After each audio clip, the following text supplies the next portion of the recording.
Hey y'all, happy Thursday. I hope everyone's doing well. Today I have the pleasure of hanging out with three of Atlanta's top mortgage professionals, and they are going to give us some advice on forbearance. I know that we've been hearing the term forbearance thrown around a lot, but I get the feeling that a lot of us are not clear on what that means. And as a homeowner and a realtor, I want to make sure that we are getting the proper information that we can help our clients and we can help ourselves. Today, I want to introduce you to Mr. Alvin Shaw, Mr. Jeff Scott, and Mr. Kash Tajani. They're going to be giving you some in-depth, user-friendly information that can help us all in this very interesting time. Alvin, please introduce yourself. Hey, my name is Alvin Shaw. I'm managing partner at First Option Mortgage. I've been in the business since 2003, and I'm involved in strategic decisions of the company, things like sales, operations, capital markets, and keeping an eye on what's happening and what's going on in the market and how we're counteracting to it. All right, and Mr. Jeff Scott. Hey guys, I'm Jeff Scott, corporate lending manager here at First Option Mortgage. Been with the company since 2007. My main focus is on the corporate lending sales and the revenue here. Mr. Kashif Tajani. Yes. Hi, guys. My name's Kashif. I go by Cash, and I'm the branch manager for Swanee here in Georgia. And I've been in the business since 2005. I've done it all from processing, loan officer assistant, to being a loan originator, and into the management side. All right. So let's start off with the first question I think everybody needs to know and wants to know about. What is forbearance, mortgage forbearance? Please explain that to us. Cash? Sure. I'll take that on. So I think it's very important for people to understand that forbearance is not free money. Okay. What forbearance is doing is allowing for individuals to skip payments, but eventually having to pay that money back. So I'll give you an example.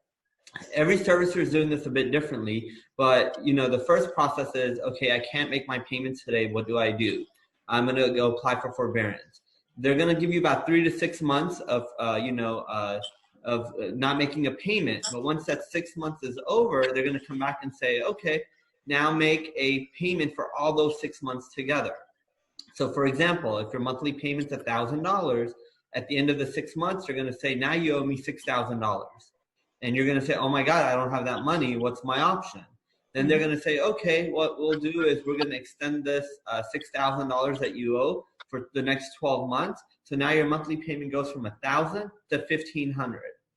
Your response might be, oh my God, I couldn't make $1,000 payment. How am I supposed to make a $1,500 payment? Again, you're in a very bad situation. Eventually, they may finally offer you and say, hey, you know what? We'll take your current mortgage and we're going to extend it out for another 12 months. So that means you've gone from a 30-year mortgage to maybe a 31 or 32-year mortgage. But at the end of the day, you're going to have to pay that money back. So I think it's very important that you really think about doing what you want to do before you make this decision, because it could be really hurtful for those individuals who are in the mindset that, oh, I'm getting free money and, I can skip a payment. That's not what this is about. You basically answered what I was going to say is this is not free money. And I think a lot of people aren't aware of that. And I thank you for explaining that to them. Now, the next question is the impact on the interest rate right now with COVID and all of the things happening. How is this affecting the interest rate? I'll take that one. Yep. See, the overall interest rate in the marketplace has been pretty good. About a month ago or so, the Fed put a ton of money into mortgage-backed securities, which is the bond part of an interest rate.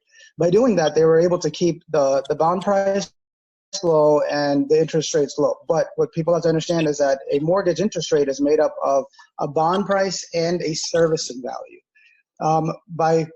By doing forbearance and creating that lack of cash flow, what we're doing is we're pulling the servicing value down, and in some cases bringing it down to zero, where people don't want to buy the servicing. Well, what that means to us as individuals is that we're not getting the best price in the market, because even though we're getting the best bond value, we're not getting the value for the servicing, overall keeping the rate higher than it otherwise would have been. Okay, so it's a major impact basically on the interest rate when you don't pay your mortgage on time as scheduled. So my last question really is, or last two questions I could say is, what should homeowners and realtors be focused on right now? If we're educating ourselves and educating others, what do we need to be telling people? Jeff, can you answer that? Got it. So, the thing I'm talking to with my clients and customer base is really the forbearance has obviously got to be a last resort. There's certainly going to be people it's going to be an inevitable, it's going to happen just because they don't have any other options. But one of the things we're talking about now, trying to educate people, is let's certainly exhaust every other possible option before that. A lot of people can certainly refinance now and they're fine. The biggest thing I remember from back in the day was in 2007, when we had this wave of the housing market collapse, is there were a lot of loans that were modified through forbearance, through short sale. And the thing people have to understand, I guess the big question marks is, how is that going to affect their ability to refinance or buy a home later? And that's kind of undetermined right now. At least I haven't heard how it's going to look, but it certainly would be a concern of mine for sure, and let people know that, hey, if there's any other way, certainly look at that first, because you don't know how this is going to impact your ability to buy a home later down the road. Thank you for that. So overall, I'm getting that forbearance is a last option, not something that a homeowner should go to first. Ask your loan officers for more information. Of course, you guys are definitely there to help your clients. Now, my final question really is for other loan officers. What should they be focused on right now when a client like myself, or even a new purchaser or a realtor, comes to them and say, what should I be doing now? What can I do to save myself for being in trouble 6 months from now? Or, just in general, just making sure that they're giving the proper information. What do you guys suggest? As a loan officer today, we're kind of the front line of information, right? In the 17 years I've been doing this is the first time I've seen so much change in such a short period of time. And almost every day some new information comes out. As LOs, it's our responsibility to teach ourselves, educate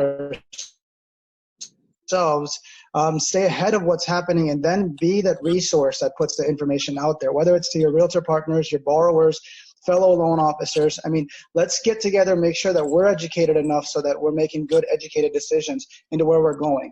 The other thing I would say is keep your head up, right? I mean, obviously this is not the best situation to be in, but we're all going to get out of the situation together. And the more we work together, the faster we're going to get out of it. I thank you guys. I appreciate you guys for taking the time to talk to me. I know you guys are really busy, and cumulative, you guys got some great knowledge. You've been here, you've done that. So I appreciate you guys for taking the time, and I look forward to talking to other members of First Option in the next coming weeks. Talk to you later. Bye. Thank you. Bye-bye.